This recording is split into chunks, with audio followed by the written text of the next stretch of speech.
សួស្តីអ្នកនរគ្នាមកកាន់ Channel YouTube Adam KH សាជាថ្មីអញ្ចឹងមុននឹងចូលវីដេអូសូមបងជួយចុច Subscribe Channel YouTube ខ្ញុំអ្នកមួយទៅដើម្បីទទួលបានចំណេះដឹងថ្មីតឥឡូវថ្ងៃហ្នឹងយើងនឹងបង្រៀនអំពីរបៀបធ្វើឲ្យរូបថតរបស់យើងរូបថតធម្មតាឲ្យคล้ายទៅជារូបដែលមាន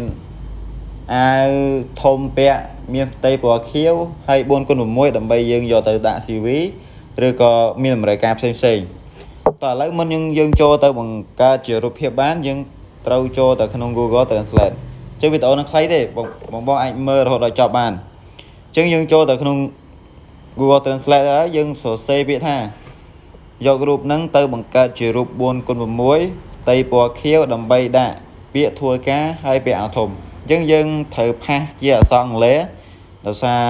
AI វាងាយស្រួលនៅក្នុងការមើលនៅពេលដែលយើងផាសជាអក្សរអង់គ្លេសអញ្ចឹងយើងសរសេរជាទម្រង់បែបហ្នឹងហើយយើង copy វាមក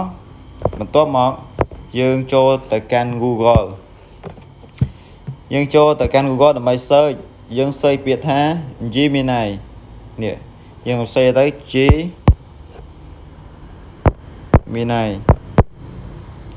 អញ្ចឹងយើង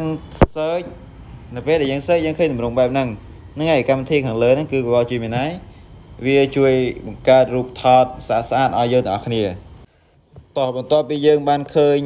ទម្រង់បែបហ្នឹងហើយគឺខាងលើហ្នឹងជា Google Gemini អញ្ចឹងយើងចុចពីលើវាមកបន្ទាប់មកយើងឃើញកន្លែង Ask Gemini យើងចុចវាម្ដងបន្ទាប់មកចុចម្ដងទៀតហើយយើងឃើញវាលោតអក្សរបែបហ្នឹង Pass select all អញ្ចឹងយើងចុចកន្លែង Pass ដោយសារមិញយើង copy